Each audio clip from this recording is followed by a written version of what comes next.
जी, नमस्कार आप सभी लोगों का हमारे चैनल पे। तो हमारा जो सेशन रहेगा अब से आने वाले महीने 2 महीने तक यूपी लेखपाल पे फोकस रहेगा और साथ में इसका जो सिलेबस है स्पेशली मैथ का वो आपके रेलवे, बैंक, एसएससी कोई भी एग्ज़ाम देंगे वो कॉमन सिलेबस होगा। लेकिन हम यूपी लेखपाल के मैथ में वही क्वेश्चंस कराएंगे जो हाई लेवल क्वेश्चंस हों, क्योंकि बेसिक लेवल के क्वेश्चन जो पेट का हुआ था, जो पेट का एग्जाम हो गया उसमें सिंपल क्वेश्चंस आ गए। अब जो लेखपाल का जो मेंस एग्जाम होगा ना, प्री में ही आसान आते हैं, मेंस में आसान आते नहीं है। और जिनको आसान पढ़ना है वो, जब हम आसान सेशन इजी सेशन स्टार्ट करेंगे तब आसान हम इसलिए नहीं पढ़ाएंगे क्योंकि आसान पता है उनको, तभी वो पेट में अच्छा स्कोर कर पाए जो लेखपाल में शॉर्टलिस्ट किए जाएंगे। तो उनको इजी पढ़ने से बेहतर है हाईएस्ट हाईएस्ट टू हाईएस्ट कठिन से कठिन लेवल क्वेश्चंस वो टच करें। अब ये सिलेबस में क्या दिया है, मैं बुक उठा के देख रहा हूँ। देखिए सिलेबस में अपने दिया हुआ है एक छोटा सा सिलेबस दिया हुआ मैथ का, बच्चे उसी में फंस जाते हैं, मूर्ख बन जाते हैं। पहला संख्या पद्धति दे दिया गया, दूसरा प्रतिशतता, तीसरा लाभ हानि, फिर आंकड़े हैं। ये यही से शुरू है। अब देखिए संख्या पद्धति छोटे से दे दिया गया, बच्चे क्या करेंगे, नंबर सिस्टम, संख्या पद्धति, वही प्राइम नंबर्स और नेचुरल होल नंबर और फिर बहुत बहुत हुआ फ्रैक्शन पढ़ लिए, थोड़ा और ज्यादा पढ़ना हुआ रेशनल इरेशनल पढ़ लिए। लेकिन नहीं, जो नंबर सिस्टम है इसमें इतनी चीजें आती हैं। एक तो उनके टाइप जिसमें नेचुरल होल, प्राइम, को प्राइम और आपके इसी में फ्रैक्शन भी आ जाएगा। देखिए भिन्न, फिर रूट्स, वर्गमूल, घनमूल से क्वेश्चन आएंगे। इसको तो लोग काउंट ही नहीं करते नंबर सिस्टम में, लेकिन ये आता है। अभी लास्ट दो क्वेश्चन मैंने राजस्व लेखपाल के उठा के देखो, दो सेट आए हुए हैं इसे, अच्छे लेवल क्वेश्चन आए हुए हैं। एचसीएफ एलसीएम बोलते हैं यार, ये तो अलग से अलग नहीं है भैया, नंबर सिस्टम में ये उठा के दे देता है। एलसीएम एचसीएफ नंबर सिस्टम मतलब पूरा अरिथमेटिक किसी में डाल दिया है, कुछ परसेंटेज और लाभ हानि को छोड़ के। उसके बाद आपका एवरेज, औसत निकालना। औसत पूरे सिलेबस में कहीं एवरेज नहीं है, लेकिन वो एवरेज पूछता है नंबर सिस्टम के अंतर्गत पूछ लेता है ये। उसके बाद रेशियो प्रोपोर्शनल, अनुपात समानुपात जिसको बोलते हैं, इससे भी क्वेश्चन आने ही आने हैं। Time and distance, time and work, समय और दूरी, और समय और कार्य, कार्य समय दिन वाला। तो इतनी चीजें आपको नंबर सिस्टम में पढ़नी है। ऐसे ही परसेंटेज में भी कई सारी चीजें पढ़नी होगी। तो ये चक्कर मत रहो कि भैया नंबर सिस्टम है तो यही एक दो तीन, हमने एक दो यही टाइप्स पढ़ लिया, फ्रैक्शन भिन्न उन्होंने पढ़ लिया। ऐसे काम नहीं चलेगा बेटा, ऐसे बिल्कुल नहीं चलेगा। नंबर सिस्टम पढ़ो तो लेखपाल के लिए या किसी भी एग्जाम के मेंस में अगर नंबर सिस्टम सिलेबस है तो सारी चीजें आएंगी। मॉडरेट टू हाई लेवल पढ़ो, सिंपल लेवल कभी मत पढ़ो अगर मेंस का एग्जाम दे रहे हो। सिंपल लेवल क्योंकि आपको पता है तभी आप मेंस में बैठने जा रहे हो। ठीक है, तो सिंपल लेवल पढ़ाने के लिए हम ये सेशन नहीं स्टार्ट कर रहे हैं। हम फिर से शुरू करते हैं। अब सबसे पहले टाइप से शुरू करेंगे, जल्दी से टाइप्स निपटाएंगे, फ्रैक्शन भी जल्दी से निपटाएंगे, रूट्स में थोड़ा अधिक समय लेंगे, हाई लेवल क्वेश्चन करेंगे, एलसीएम एचसीएफ हाई लेवल करेंगे, average, ratio, time distance, time work में हाई लेवल क्वेश्चन करेंगे। तो ये शुरू का हम थोड़ा कम समय में निपटाएंगे, कोशिश करेंगे इसमें भी जो हाई से हाई लेवल क्वेश्चन पूछे जाए वो हम कराएं सभी चैप्टर में। ठीक है।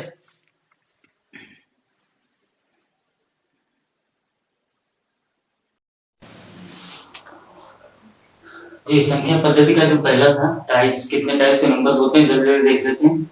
ये सारे रियल नंबर्स में आते हैं, नेचुरल, होल और इंटीजर, प्राकृतिक संख्याएं, पूर्ण संख्याएं और पूर्णांक संख्याएं। नेचुरल नंबर क्या होता है, प्राकृतिक संख्याएं जिनको गिना जा सके, अनकाउंटेड नंबर का अर्थ नेचुरल नंबर जिनकी गिनती की जा सके। तो इसमें आ जाएगा 1 2 3 4 5 डॉट डॉट डॉट। ठीक है। होल नंबर्स में क्या आ जाएगा, natural number plus zero, whole number हो जाएगा जीरो प्लस प्राकृतिक संख्याएं। प्राकृतिक संख्याओं का आविष्कार हुआ बाद में, जीरो का जब आविष्कार हो गया तो पूरी नेचुरल नंबर पूरा पूर्ण हो गया। अब ये अधूरा था बेचारा नेचुरल नंबर, अकेला था। जीरो का आविष्कार हो गया, 0 1 2 3 4 5, अभी हो जाएगा होल नंबर। इंटीजर क्या है, पूर्णांक होता है।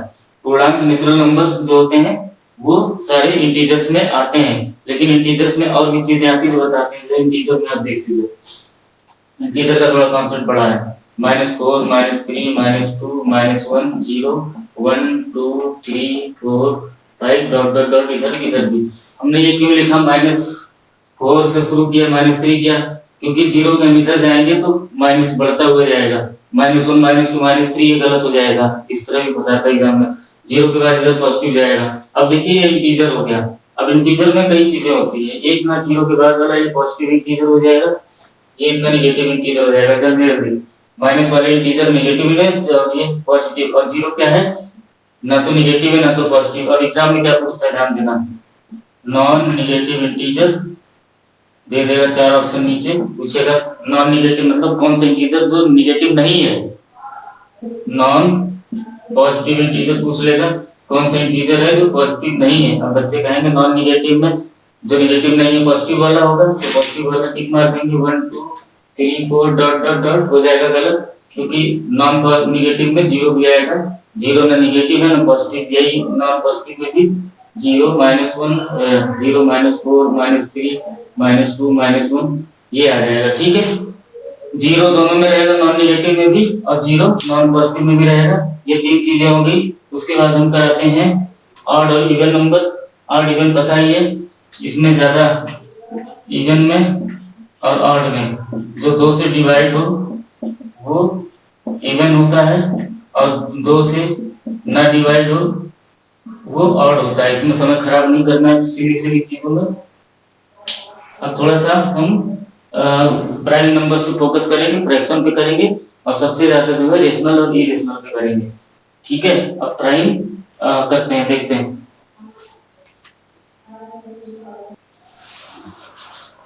अब प्राइम नंबर देखते हैं। प्राइम मतलब अभाज्य। अभाज्य समझ में आता है, किसी से भाग देने पे ना कटे, ना 2 से कटे, ना 3 से, ना 5 से, ना 10 से, किसी से भी ना कटे, वो केवल 1 से कटे। 1 से सब कट जाएगा। एक जो है अजर और अमर है, ठीक है, और एक किसी को कुछ बिगाड़ भी नहीं पाता। ठीक है, प्राइम नंबर्स में अभाज्य हो जाएंगे। सबसे पहला अभाज्य संख्या बच्चे क्या पूछ लेते हैं, एक 4 ऑप्शन दे दिया। एक प्राइम, एक क्या है, प्राइम नंबर है, फला नंबर है, फला और प्राइम प्रतीक के बाद एक प्राइम नंबर नहीं होता, एक स्पेशल नंबर होता है। एक को प्राइम नंबर कैटेगरी में नहीं रख सकते, एक केवल नेचुरल होगा, या तो होल नेचुरल होगा, होल नंबर होगा, लेकिन एक प्राइम नंबर नहीं होगा। प्राइम नंबर 2 से शुरू होता है, 2 3 5 भी अभाज्य है, 5 7, ठीक है, 8 9 नहीं होगा, 10 नहीं होगा, 11 होगा, ऐसे ऐसे करके ये अभाज्य संख्या है। अब पूछता है प्राइम, 2 एग्जाम में पूछता है प्राइम नंबर्स अप टू 50 तक, 0 से लेके 50 तक के बीच में कितने प्राइम नंबर्स आते हैं। आंसर सीधे 15 मार दो, रट लेना रट लेना रट लेना। 50 15 50 15 50 15 50 15 50 तक जो है, 50 तक क्योंकि 50 तो प्राइम नहीं है, 49 भी नहीं है, 48 भी नहीं है, 47 प्राइम है। और इधर 2 से 47 तक गिनोगे 15 संख्याएं आएंगी, तो 50 पूछे सीधे 15 पे टिक मारो, ज्यादा टाइम लगाने की जरूरत नहीं है। ठीक है,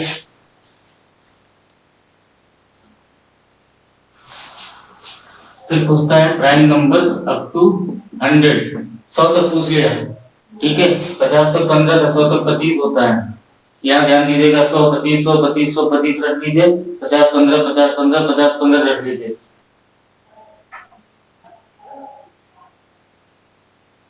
अब देखिए कभी कभी पूछ लेता है 50 से लेके 100 के बीच कितने प्राइम नंबर्स आएंगे। ये 3 क्वेश्चन आते हैं, बहुत ज्यादा important, very most frequently 90% questions अगर वन लाइनर इस तरह आते हैं, अगर सॉल्व करने को नहीं दिया गया तो। अब देखिए 50 तक 15 प्राइम नंबर्स थे, जिनमें 2 3 5 7 11 13 17 ऐसे करके है, 19 है, तो गिन लीजिएगा 15 आएंगे। फिर 50 के बाद जो है प्राइम नंबर्स कम होते चले जाते हैं, जितनी आप संख्याएं बढ़ेगी प्राइम नंबर्स की संख्या कम होती जाएगी। तो 50 से 100 के 100 तक, 0 से 100 तक, 0 से अप टू 100 25 है, 0 से 50 तक 15 है। तो 50 से जो है 25 तक कितना, 50 से 100 तक कितना हो जाएगा, 25 माइनस 15 10 हो जाएगा ना। अगर आपको 50 तक पता है 15 है और 100 तक पता है 25 है, तो 50 से 100 के बीच में पूछ लिया तो 100 आ जाएगा। यही 3 आता है। इसके बाद हम को प्राइम्स देख लेते हैं क्या होता है।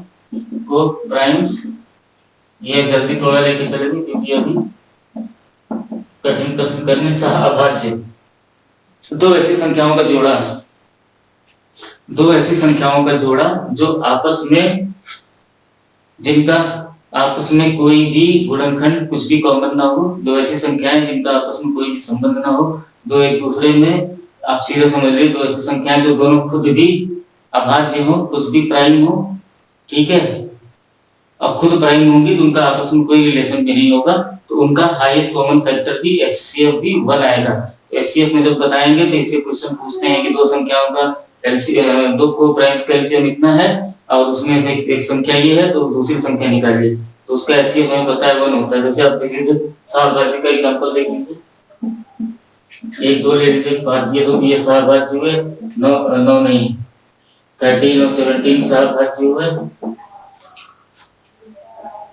53 और 59 सहभाज्य हुए। ऐसी संख्याएं जो दोनों खुद में भी प्राइम हो, अभाज्य हो, दो अभाज्य संख्याओं का जोड़ा को प्राइम होता है, और इनका एचसीएफ हमेशा जो है, इनका हाईएस्ट कॉमन फैक्टर हमेशा 1 होगा।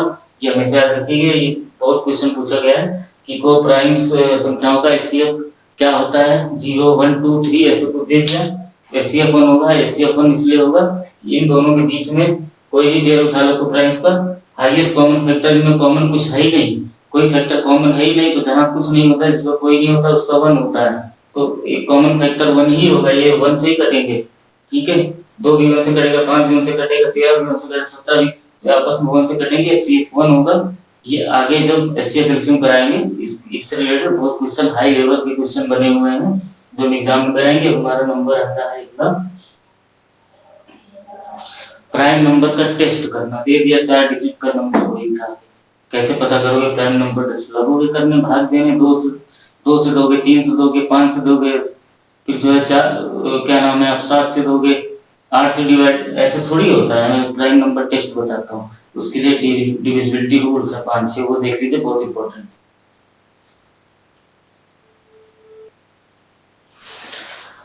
एक छोटा एग्जांपल लेता हूँ, 3 अंकों की संख्या है, 191 पूछ रहा है एग्जाम में कि चेक करके बताइए 191 प्राइम है, अभाज्य है या नहीं।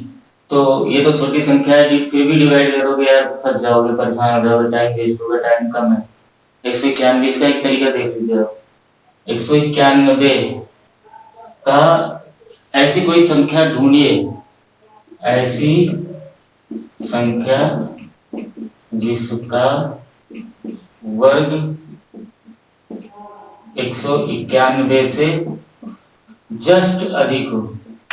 जस्ट अधिक मतलब वो हम बताते हैं, जस्ट अधिक का मतलब क्या होता है। 13 का स्क्वायर कितना होता है 169, 14 का स्क्वायर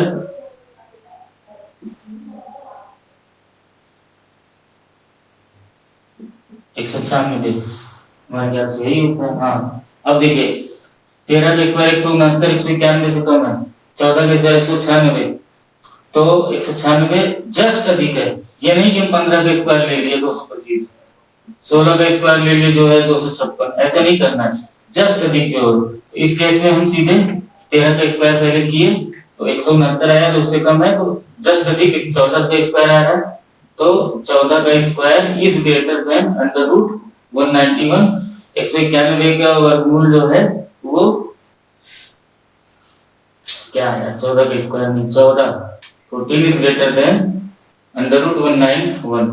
14 जो है 191 से क्या है, क्या है 191 के अंडर रूट से अधिक है, ठीक है। ये हमें सबसे ज्यादा इंपॉर्टेंट इसी में खोजना होता है कि जो नंबर दिया हुआ है उसमें हम दो संख्या ऐसी लेंगे, एक उससे कम मतलब जस्ट अधिक स्क्वायर, उसका जो संख्या उसका स्क्वायर उस नंबर से जस्ट अधिक हो, उससे एक संख्या कम करें तो वो उससे कम हो जाए, ठीक है। जैसे यहाँ 13 और 14 केस में 15 नहीं लिया, 13 और 14 का हमने किया। अब देखिए ये हो गया, लाइट इधर फोकस ज्यादा पड़ रहा है यार,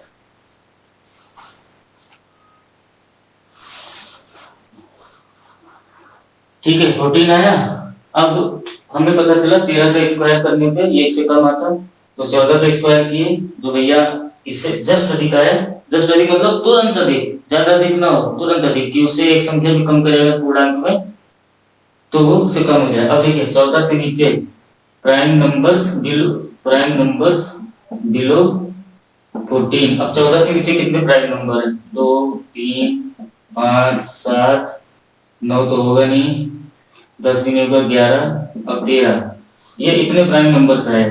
अब चेक करना है कि ये 14 से नीचे जो प्राइम नंबर्स आए हैं इनमें से किसी से कट रहा है। 2 से कटने का सवाल पैदा ही नहीं होता, क्योंकि 2 से जिसका वही कटेगा जिसका यूनिट डिजिट 0 हो या 2 4 6 8 हो।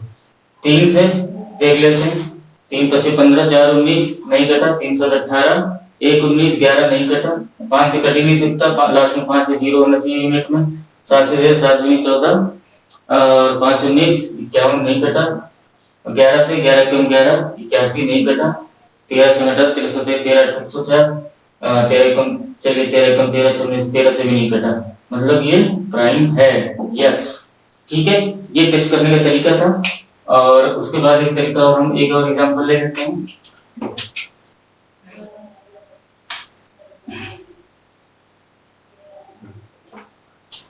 हमने ले लिया 224, ठीक है। अब 224 को हमें चेक करना, अरे यार ये तो सिंपल सी बात है, ऐसा एग्जांपल मत लो भैया जिससे कि हमें पहले से पता हो कि ये प्राइम नहीं है। 223 ले लो, इसमें कंफ्यूजन रहेगा, आपको भी कंफ्यूजन होगा, हमको भी कंफ्यूजन है कि 223 है कि नहीं। 90% बच्चों कंफ्यूजन रहेगा। 224 में सब ध्यान है, 2 से कट जाएगा तो 223 है। अब कैसे चेक करना भैया ये प्राइम है कि नहीं है? तो इस ऐसी संख्या का स्क्वायर निकालो जो 223 से जस्ट अधिक हो, थोड़ा सा अधिक हो, उससे एक भी संख्या कम करें तो कम हो जाए। जैसे 14 का स्क्वायर करते हैं तो 1, अरे यार हमको इस गुणा करने में 196 आता है ना 14 का स्क्वायर करने में। अब 15 का करें 225, ठीक है। तो यहाँ पे 14 इससे कम हो गया, हम इसको नहीं लेंगे। 15 का स्क्वायर इससे जस्ट अधिक है, 14 के बाद 15 ही आता है तो हम इसको लेंगे। 16 इसलिए लेंगे क्योंकि जब हमें जस्ट अधिक चाहिए, ज्यादा अधिक नहीं चाहिए। अब 15 का स्क्वायर 225 हुआ। 15 के नीचे कितने प्राइम नंबर्स हैं? प्राइम नंबर्स, यार लिखने वाला इस राइटिंग में ही गड़बड़ है।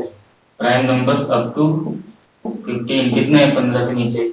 2 3 5 7 8 9 10 11 13 13 के बाद सीधे 17 का नंबर आता है, लेकिन 17 हम क्यों पहुंचे, 15 तक ही लेना है। अब देखो 223 को हम टेस्ट कर रहे थे।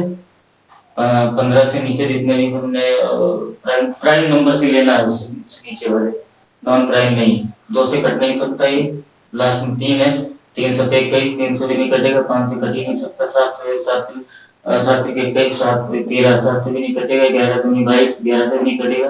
13 कम 13 9 22 13 7 13 7 91 13 से भी नहीं कटेगा। इसका मतलब ये प्राइम है, ठीक है। प्राइम नंबर टेस्ट हो गया। और इस पे आप बड़ी संख्या होगी 2501 होगा। 2501 का एक कर लेते हैं। 2500 का एक आप सीधा समझ लो, 50 का स्क्वायर जो करोगे तो 2500 आएगा।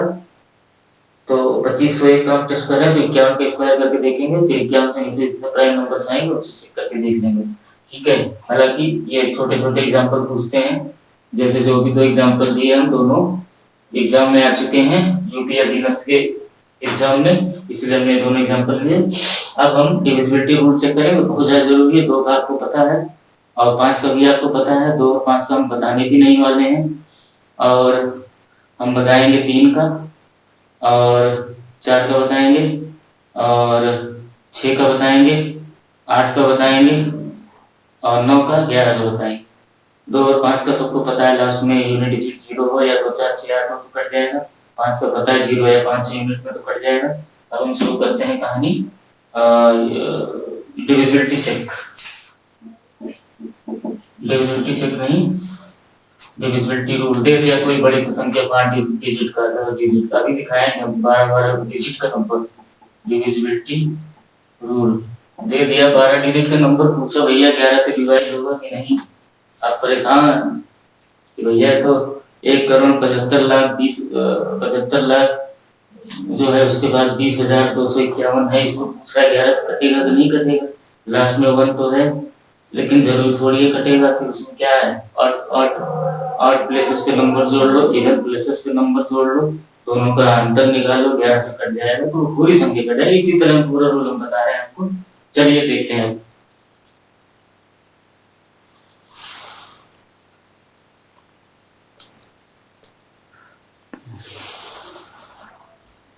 तो देखिए हम 3 से बताएंगे, 4 से बताएंगे, 6 से, 8 से, 9 से, 10 के 11, 10 का तो मान लो लास्ट में 0 है तो 10 से कटेगा।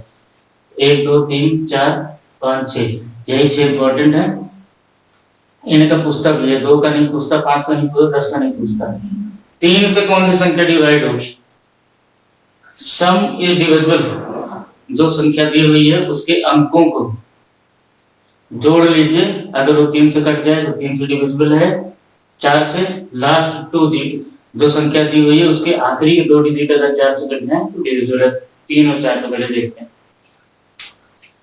एक संख्या दी हुई है 58 74 21, इसे डिविजिबल है 3 से कि नहीं, इसको टेस्ट करना है। 3 से टेस्ट करने के लिए सारी संख्याओं को जोड़ लो, 5 + 8 + 7 + 4 + 2 + 1, 8 5 13 7 20 4 24 2 24 2 26 27, 27 3 से डिविजिबल है, तो ये 3 से डिविजिबल है। आप यस ऑप्शन में टिक मार देंगे, यस। अब 4 से डिविजिबिलिटी टेस्ट करते हैं। 52 48 16 4 से डिवाइड होगा कि नहीं? क्या तरीका बताया था? 4 से वही संख्या डिवाइड होंगी जिनके आखिरी के 2 डिजिट लास्ट के यूनिट एंड हंड्रेड्स, इकाई और दहाई का डिजिट जो आएगा वो 4 से डिवाइड होगा कि नहीं। 16 है इसमें, 4 से कटेगा, 4 चौको 16, तो ये डिविजिबल है। इसमें है 96, 96 को 4 से देखो कट रहा है कि कटेगा ही कटेगा। 4 दूनी 8, 4 चौको 16, इसलिए ये पूरी संख्या 4 से डिविजिबल होगी। अब ये देख लीजिए 1 0 1 1 1 2 1 3 1 4 1 5 डराने के लिए इतनी बड़ी संख्या दे देगा।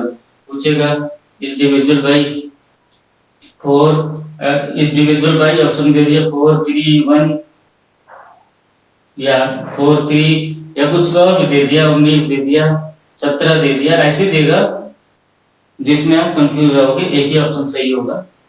अब देखिए 4 से चेक करते हैं। इसमें क्या बताया था? लास्ट के 2 डिजिट 4 से कटने चाहिए। 15 4 से कटेगा नहीं? कटेगा भैया, तो ये पूरी संख्या 4 से डिविजिबल नहीं होगी। 3 और 4 का समझ में आ गया। 3 के लिए पूरी संख्याओं को जोड़ डालो, पूरी संख्या जोड़ने पे अगर 3 से वो कट रही है, जोड़ने पे 2 योग है तो 3 से डिविजिबल है। चलिए 3 का भी हम इसी में टेस्ट कर लेते हैं। 5 2 7 4 11 11 8 19 20 6 26 26 3 से कटेगा नहीं? कटेगा। 3 9 27, ये 3 से डिविजिबल नहीं है। इसको देख लेते हैं। 9 4 13 9 22 5 27 9 36 6 42, ये 3 से कटेगा? हाँ कटेगा, 3 से डिविजिबल हो जाएगा। तो 3 और 4 में क्लियर हो गया। अब 6 का बताते हैं आपको। इसको मिटा डालें, चलिए मिटा के तब आपको जी। अब देखिए 6 से डिविजिबिलिटी चेक करनी है, 6 से कटेगा कि नहीं कटेगा। 3 संख्या दे दिए। 6 का क्या रूल था? 6 से वही संख्या कटेगी, कितने भी 50 डिजिट की संख्या हो, 6 से वही संख्या कटेगी जो 2 से भी कट जाए और 3 से भी कट जाए, यानी केवल 2 से कटे 6 से भी कट जाए।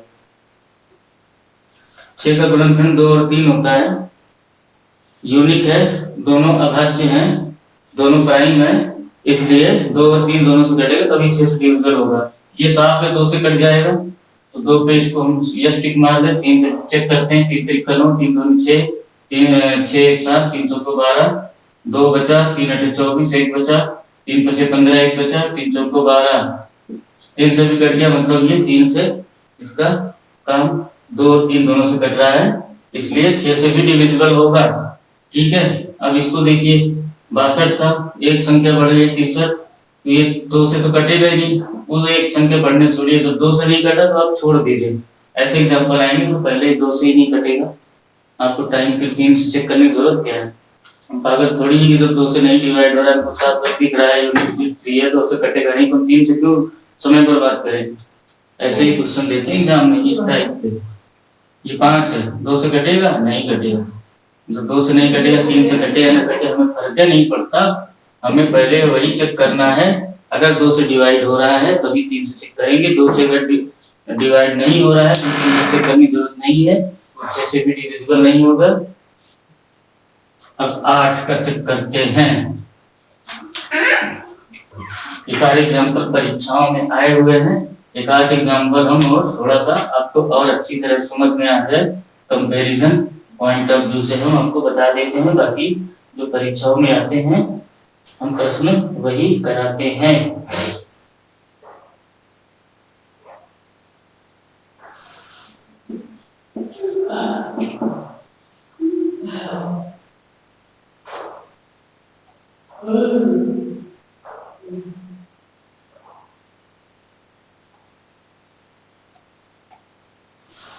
ये संख्या है 6451128।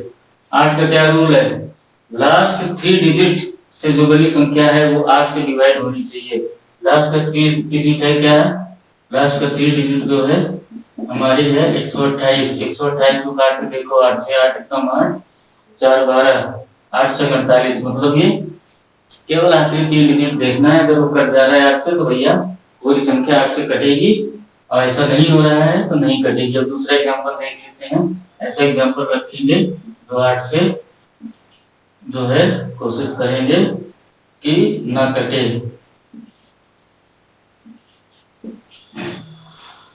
ये संख्या दे दी गई एफ जी जी एच, चलिए जी एच था, ये जी ये एच 32 42 0 42 दे दिया गया। ठीक है, अब यहाँ पे 0 देख के बच्चे घबरा जाएंगे, घबराने की जरूरत नहीं है। 8 से हमें चेक करना है 8 से वही संख्या कटेगी तो लास्ट 3 डिजिट 8 से डिवाइड हो। 3 डिजिट देख लो, 0 42 आया, 42 को 8 से डिवाइड करो, 8 5 40, 8 से 48 नहीं कटा तो ये डिविजिबल नहीं होगा। अब आते हैं 9 पे। ये जल्दी इसलिए करा रहे हैं, एक दो एग्जाम्पल, क्योंकि कहानी अभी ये शुरुआत है, अभी तो पूरी जंग बाकी है। फिल्म का ट्रेलर है ये, और पूरी 3 घंटे की पिक्चर अभी बाकी है। 9 से चेक कर लेते हैं। 9 से डिविजिबिलिटी वही होगी, संख्या दी हुई है सारी, इनको को जोड़ लो जैसे 3 में जोड़ते थे ना। 3 में क्या था, पूरे सम को जोड़ते थे, 3 से अगर कट जाता था तो 9 से भी कट जाता था। तो आप एक काम सीधे यही कर लो कि भैया जो 3 से कटेगा वो 9 से कट जाएगा। लेकिन हम कुछ केसेस ऐसे आ जाते हैं, कभी कभी कुछ क्वेश्चन जो प्रॉब्लम कर जाता है, तो सारे डिजिट को जोड़ के 9 से काटने वाला हम एक एग्जांपल ले लेते हैं।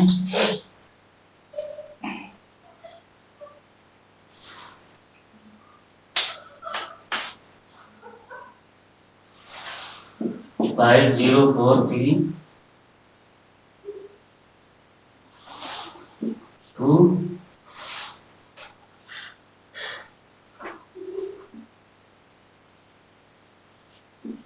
ये देखिए 5 0 4 3 3 9 से डिविजिबल चेक करो। 5 0 5 5 4 9 3 12 3 15 3 18 18 डिवाइड हो जाएगा 9 से। इसका मतलब ये संख्या डिविजिबल है 9 से। छोड़ो, इस पे ज्यादा टाइम खराब करने की जरूरत नहीं है। अब हम आते हैं 10 का। आपको पता है बाई 10 लास्ट में 0 हो तो 10 से डिविजिबल होगा, चाहे कितनी बड़ी संख्या हो। 10 में भी टाइम नहीं करना। बाई 11 देख लीजिए सीधे,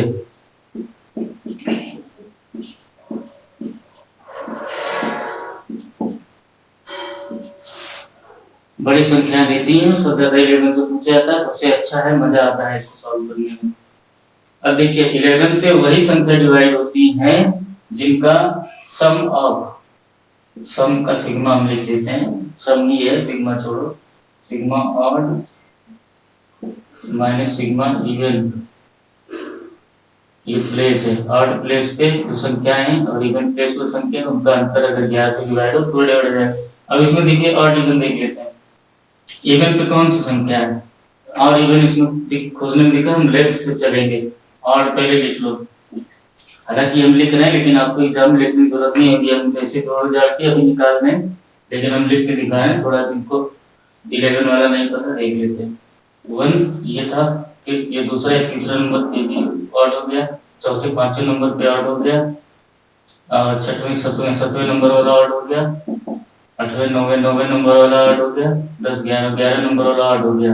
अब इवन देख लो, जिसपे जो अनटिक है वो इवन है 5। अब चाहे आगे से इसको कैलकुलेट कर लो, चाहे बैक साइड 5 + 7 + 8 + 1 + 1 देख लीजिए। 2 9 2 11 11 9 11 9 20 होता है, 20 तो 22 से 22 आया, 7 5 12 ये 8 था ना, हाँ ये वाला 12 8 20 1 21 1 22, ये भी 22 आ गया भैया, 0 आ गया, डिविजिबल होगा है ना, 0 डिविजिबल होगा।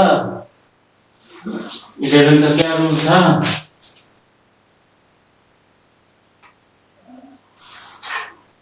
इलेवन का ये रूल था कि सम ऑफ ऑड माइनस इवन 11 से डिविजिबल हो। लेकिन साथ में एक चीज और बता दें, अगर दोनों का जो डिफरेंस है sum of odd minus homomorphic even अगर 11 से डिविजिबल है 11, 22, 33, 44, 55 या व्हाटएवर जो बड़ी संख्या है कोई फर्क नहीं पड़ता, या फिर 0, हम यहाँ 0 ऐड करना भूल गए थे, ठीक है, तो इसलिए 0 आ गया इसलिए डिविजिबल है। अब हम ऐसी संख्या लेते हैं, देखते हैं 11 या जो है 11 के मल्टीपल में आ गया, एक संख्या हम ले लिया हमने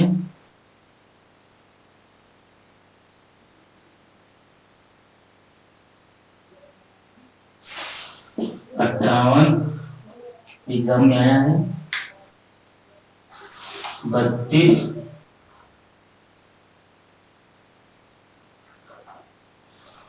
66, 23, ठीक है। अब इसको चेक करना है क्या डिविजिबल है कि नहीं, है तो ऑड और इवन का जो ऐड करने के, चलिए ऐसे कर लेते हैं, ये ऑड पे कौन कौन से हो गए, ऑड का जोड़ लो 3, 6, 3, 9, 2, 11, 8, 11 कितना होता है 19, ऑड प्लेस पे हो गया 19, ऑड पे 19 हो गया, इवन जोड़ लो, इवन प्लेस पे 5, 3, 8, 6, 14, तो 16, 14, 15, 16, ठीक है। ये आ गया कितना 19 माइनस 16, दोनों का अंतर 3 आ गया, ये नहीं डिविजिबल है 11 से, ठीक है। एक और एग्जांपल लेते हैं जो डिविजिबल निकल जाए,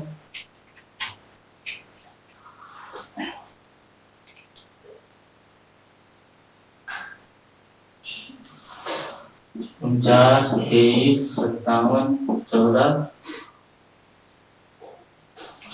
प्रैक्टिस सेट से हम क्वेश्चन दे रहे हैं, और प्रैक्टिस सेट में आंसर बहुत पीछे जब वो पढ़ोगे ना आंसर वाले में तब आएगा। अब देखते हैं ऑड पे, 4, 7, 4, 11, 12, 13, 14, 14, 9, 9, 4, 13, 23, ऑड पे आ गया 23। अब इवन पे देख लेते हैं, जो बचा इवन, इधर से काउंट करो, इधर से 4, 2, 6, 5, 11, 12, इवन पे आ गया 12। अब ऑड माइनस इवन या इवन माइनस ऑड दोनों हो सकता है, ऐसा नहीं है कि ऑड माइनस इवन पर अगर आपको -22 आ गया, -22 आ गया तब भी डिविजिबल होगा। ऑड और इवन का अंतर हमें निकालना है, ना कि ऑड माइनस इवन या इवन माइनस ऑड, ठीक है, इसको ध्यान रखिएगा। ये यहाँ पे 11 आ गया, 11 डिविजिबल बाई, तो ये डिविजिबल होगा। सपोज दैट यहाँ पे क्लैरिटी के लिए, यहाँ पे क्लैरिटी के लिए 12, 23 अगर हो गया ऑड और इवन, ऑड माइनस इवन आप करेंगे तो पता चला -11 आ गया, तो हमें ऑड माइनस इवन या इवन माइनस ऑड कोई कसम नहीं खाई हमको, इसमें से इसमें कोई माइनस, हमें दोनों का डिफरेंस देखना है, डिफरेंस 11 आ रहा है तो ये 11 डिविजिबल होगा तो ये डिविजिबल होगा, ठीक है। ये डिविजिबिलिटी रूल खत्म हो गई। अब थोड़ा फ्रैक्शन बता देंगे और कुछ सबसे ज्यादा जो जिसको बोलते हैं रेशनल और इरेशनल, पाई वगैरह जिसमें आता है, पाई क्या है इरेशनल है, और 22/7 क्या है रेशनल है, पाई बराबर 22/7 होता है, लेकिन पाई इरेशनल हो गया और 22/7 रेशनल हो गया, ये कौन सा भेदभाव हो गया, तो उस भेदभाव को हम यहाँ क्लियर कराएंगे कि ऐसा हुआ क्यों, इसके पीछे किसका हाथ है। उसके बाद हम चलो पहले हम रेशनल और इरेशनल ही कर देते हैं फ्रैक्शन, उसके बाद करते हैं, क्योंकि हमने चर्चा पाई और 22/7 की पूरी उत्तर प्रदेश स्टेट के एग्जाम में आया था, उसके बाद बीपीएससी में भी आया था, बिहार पब्लिक सर्विस कमीशन में, और ये कई सारे एग्जाम में आ चुका है। रेशनल बच्चे इसको जो है ना बहुत कंफ्यूज हो जाते हैं, छोड़ देते हैं इरेशनल को, रेशनल को तर्क संगत बोलते हैं, जिसके पक्ष में आप तर्क दे सकें, अतर्क संगत इरेशनल होता है, जो रेशनल नहीं होगा वो इरेशनल होगा। अब रेशनल से शुरू करते हैं। तर्क संगत क्या है, तर्क संगत वही औकात है जिसकी कोई वैल्यू हो, जिसके पक्ष में तर्क दे सके, हाँ भैया इसकी एक फिक्स वैल्यू है, हमें पता है इसकी वैल्यू क्या है। रेशनल वो संख्याएं होती हैं जो p बाई q के फॉर्म में लिखी जा सके, या अगर नहीं भी लिखी जा सकती हैं, सपोज दैट 5 है तो 5/1 p बाई q के फॉर्म में हो गया, ऐसी संख्याएं रेशनल होती है, लेकिन इसमें टर्म्स एंड कंडीशन होता है। रेशनल वही संख्याएं होंगी या तर्क संगत वही संख्याएं होंगी जो पी/क्यू के फॉर्म में लिखी जा सके प्लस नॉन टर्मिनेटिंग। एक मिनट, अभी आपको लगेगा ये क्या लिख रहे हैं।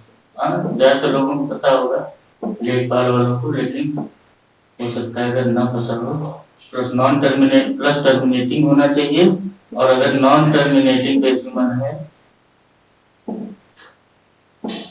तो रिकरिंग होना चाहिए।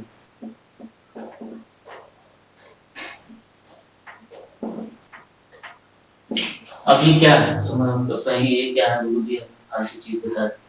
देखिए रेशनल वही संख्याएं होती हैं जो पी/क्यू के फॉर्म में लिखी जा सके, लेकिन यही इतना पर्याप्त नहीं है, इसके अलावा भी चीजें हैं पी/क्यू के फॉर्म में हो, और जब उनको हम डेसिमल में कन्वर्ट करें, जैसे 2/3 या 3/2 है, 2/3 दशमलव जब बदलते हैं तो उसका डेसिमल टर्मिनेट हो जाए, 2 अंक 3 अंक 5 अंक 10 अंक पे जाके कहीं ना कहीं वो खत्म हो जाए, तो वो पक्का रेशनल हो गया। अगर नहीं खत्म हो गया तो वहां बुद्धि लगानी पड़ेगी हमको कि भैया तो डेसिमल खत्म नहीं हो रहा है। डेसिमल खत्म नहीं हो रहा है तो ये नॉन टर्मिनेटिंग हो गया। जब नॉन टर्मिनेटिंग हो गया तो आप देखिएगा रिकरिंग, रिपीटिंग, कोई संख्या रिपीट हो रही है, 2 संख्याएं रिपीट हो रही है, बार-बार 3 रिपीट हो रही है, 5 रिपीट हो रही है। अगर रिपीट हो रही है तो भी वो रेशनल हो जाएगा। उदाहरण के तौर पर उसको लिखा है क्या, चलो उदाहरण चलिए देख लेते हैं। 3/2 सबसे अच्छा ही है, बट इसको हम लेते हैं डेसिमल में 1.5।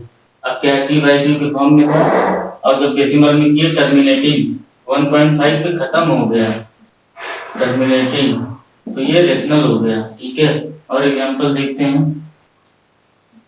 5/2, 2 दूनी 4 और 1 5,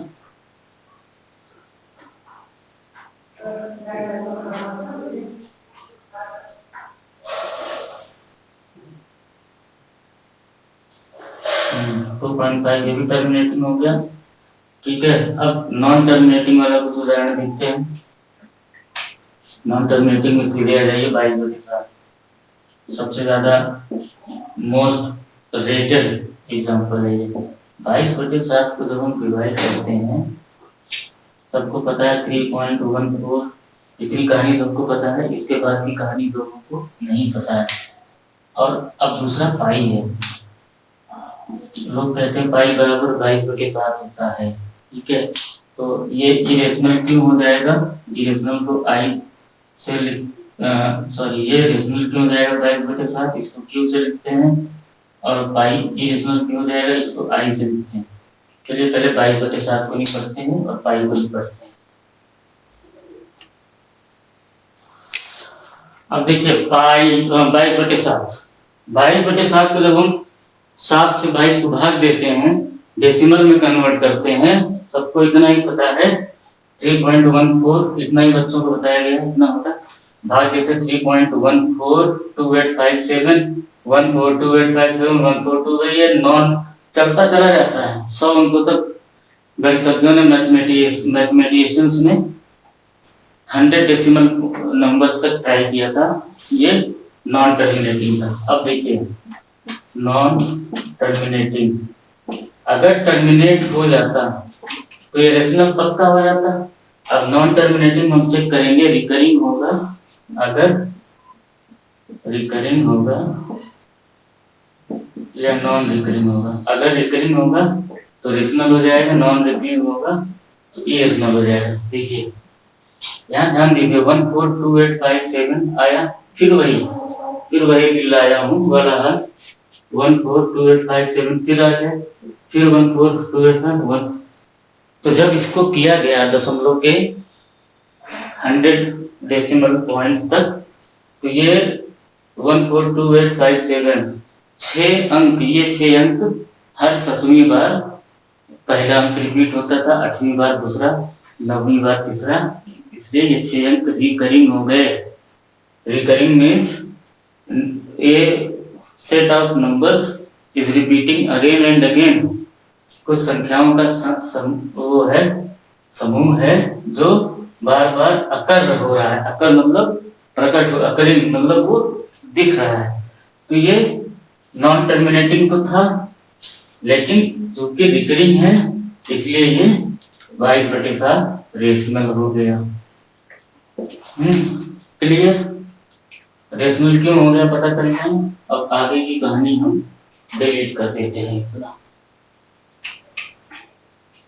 22/7 रेशनल क्यों हो गया? क्योंकि नॉन टर्मिनेटिंग डेसिमल होने के बावजूद ये रिकरिंग था, रिपीट हो रहा था। अब पाई का देखते हैं। पाई लोग कहते हैं 22/7 होता है, बचपन में बताया गया था। लेकिन पाई की वैल्यू क्या होती है? एक कोई सर्कल होता है, सर्कल का एक डायमीटर होता है। डायमीटर मतलब रेडियस का दुगना, ठीक है। ये डायमीटर है इसका, और एक परिधि होती है सर्कल की, उसके चारों ओर का क्षेत्र की लंबाई, चारों ओर के क्षेत्र की लंबाई सर्कमफ्रेंस। तो पाई क्या होता है in the terms of mathematics और in the terms of circle? Pi equal to circumference upon diameter. अब उसको ऐसे भी आप क्रॉस चेक कर सकते हैं। सर्कमफ्रेंस वृत्त की परिधि 2πr होता है, डायमीटर 2r होता है, रेडियस का दुगना। तो ये पाई ही तो बचा। पाई जो है सर्कल के सर्कमफ्रेंस और डायमीटर का भागफल होता है। और पाई की एक फिक्स वैल्यू होती है। वृत्त चाहे अनंत कितना भी बड़ा वृत्त हो, कितना भी छोटा हो, भाई छोटा होगा तो डायमीटर ऊंचे अनुपात में छोटा होगा, सर्कमफ्रेंस ऊंचे अनुपात में छोटा होगा, बड़ा होगा तो दोनों एक फिक्स अनुपात में बड़े होंगे, तो वैल्यू हमेशा फिक्स रहेगी। तो इस हिसाब से अगर दूसरा एंगल के अगर टर्म्स में देखा जाए तो पाई को 180 डिग्री रेडियन माना जाता है। 2 पाई को 360 डिग्री बोलते हैं, इसलिए पाई को 180 डिग्री। तो हम यहाँ पे सर्कल पे देखेंगे। अब पाई को जब तरह तरह के वृत्तों की सर्कमफ्रेंस और डायमीटर को डिवाइड करके कैलकुलेट किया गया, तो पाई की तो वैल्यू आई, एक फिक्स वैल्यू आई हर एक सर्कल के लिए। सर्कल चाहे छोटा सा हो, चाहे माइक्रो लेवल पे हो, चाहे सूक्ष्मदर्शी से देखना पड़े, चाहे वो सूर्य के समान बड़ा सा सर्कल हो, वहां पे उसकी वैल्यू 3.14। उसके बाद का आगे बताते हैं, वो फिक्स आता था। इसीलिए अब देखिए पाई की वैल्यू क्या आती थी, वो बड़ी लंबी संख्या है, हमें देख के नोट करके बताते हैं आपको।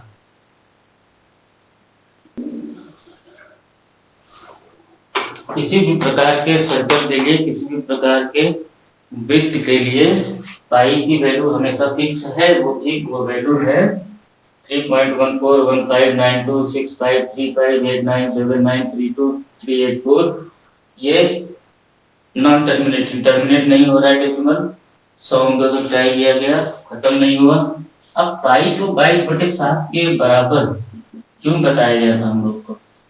देखिए जो नॉर्मल कैलकुलेशंस होते थे 10th लेवल तक, 8th लेवल तक, उसमें क्या होता था कि दशमलव के 2 अंकों को ही लेते थे।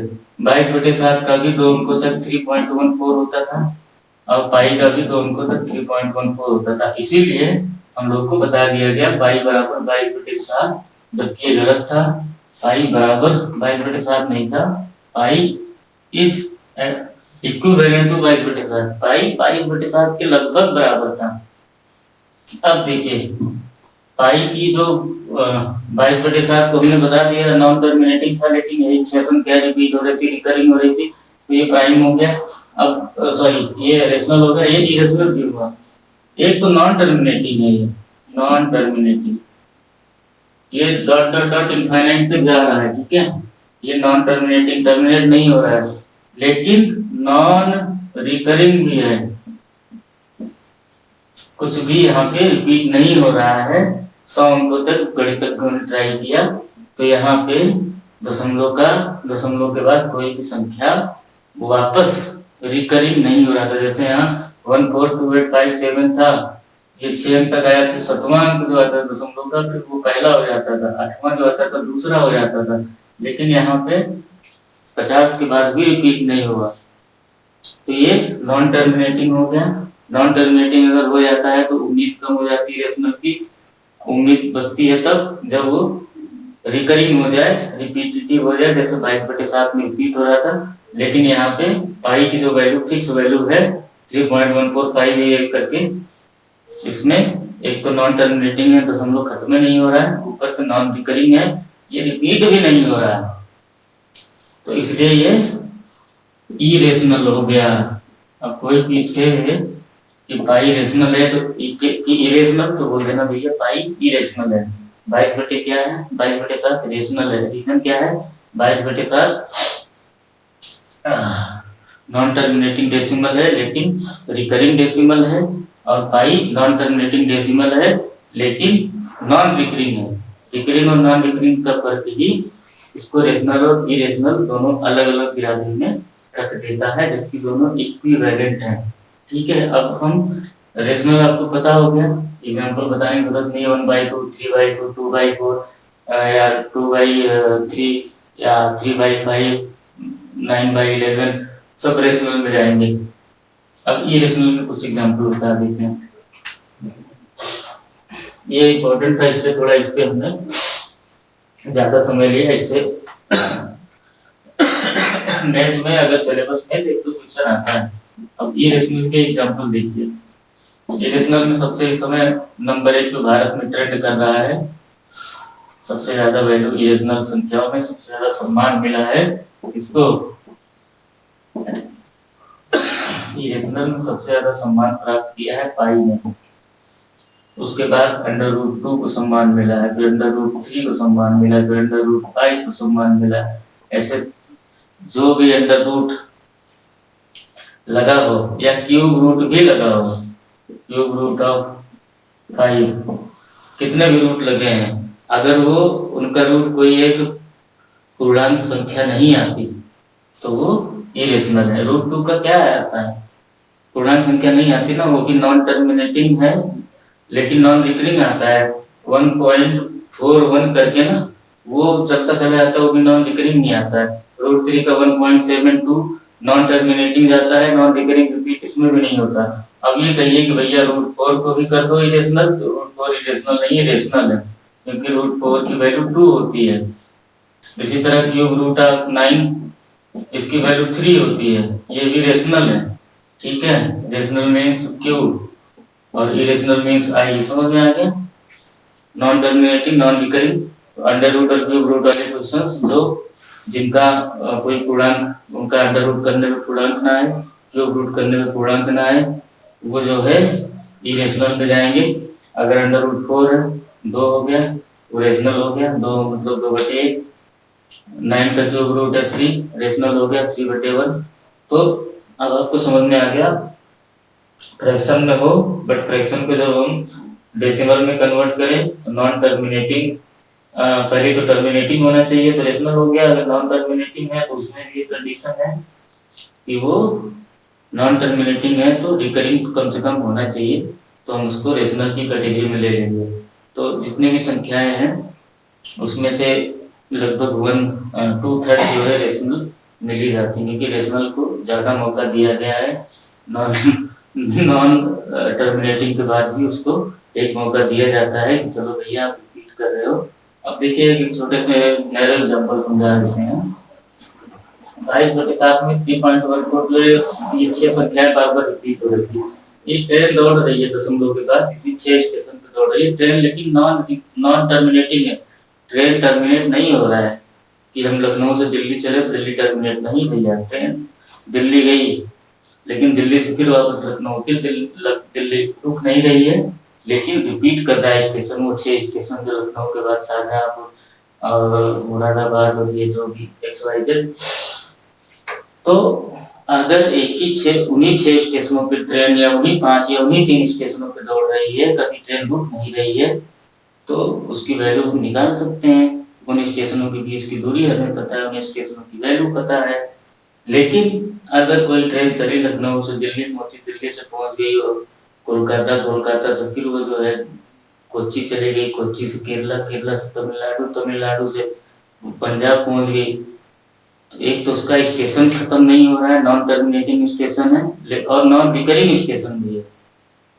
स्टेशन वो अब लखनऊ से दिल्ली वाले पे ही नहीं भ्रमण कर रही है, उसका स्टेशन जैसे लोलक होता है ना, पेंडुलम, उसका फिक्स है, वो उसी मार्ग पे दोलन करता है तो वो रेशनल है। लेकिन अगर वो मार्ग बार बार बदल ले, कितना भी बदले 360 डिग्री भी करेगा तो उसी मार्ग पे करेगा, तो रेशनल है।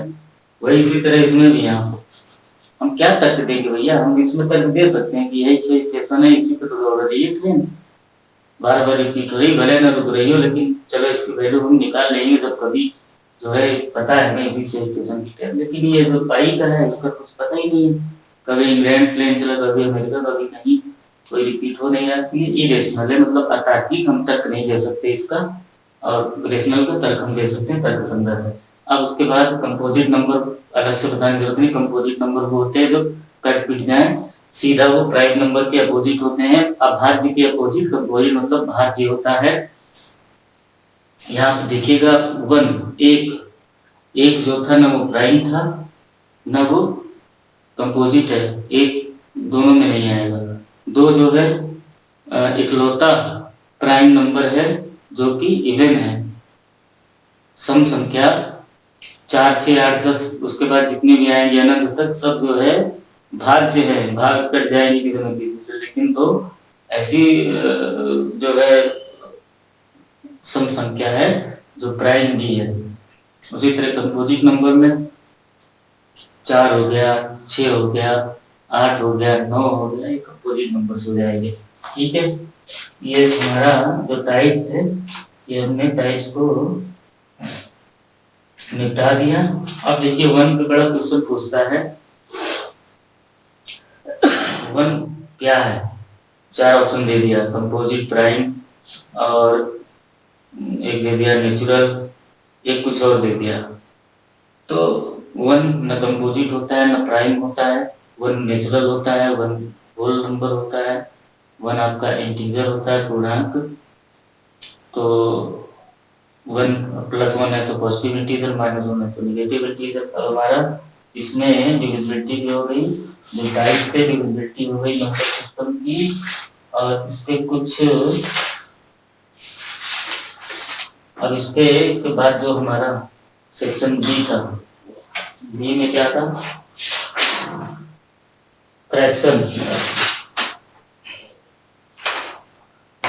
था। उसके बाद अंडर रूट वाले क्वेश्चन है, ये थोड़ा हाई लेवल क्वेश्चन हम इस पर कराएंगे, और वो सेकंड पार्ट वीडियो के हमारे सेकंड पार्ट में होगा। और अगर शुरुआत अच्छी लगी हो तो चैनल को प्लीज़ हमारे सब्सक्राइब कर दें, हमारा नया चैनल है ये, और हमारे पास अभी सुविधाएं उतनी अच्छी नहीं है, डिजिटल बोर्ड और ये सब चीज़ें, तो थोड़ा सा क्वालिटी, वीडियो की क्वालिटी डाउन लगेगी, पर जो कंटेंट हमारे हैं वो उसमें क्वालिटी में आपको कोई कमी नहीं आएगी। हम पूरा सिलेबस कवर कराएंगे, अच्छे से कराएंगे। चैनल को प्लीज़ सब्सक्राइब कर लीजिए, वीडियो को लाइक और शेयर कर दीजिए। धन्यवाद। हम अगला जो है मिलते हैं अपने सेकंड चैप्टर में, जिसमें फ्रैक्शन और अंडर रूट, क्यूब रूट के अच्छे हाई लेवल के क्वेश्चन हम कराएंगे। धन्यवाद, नमस्कार।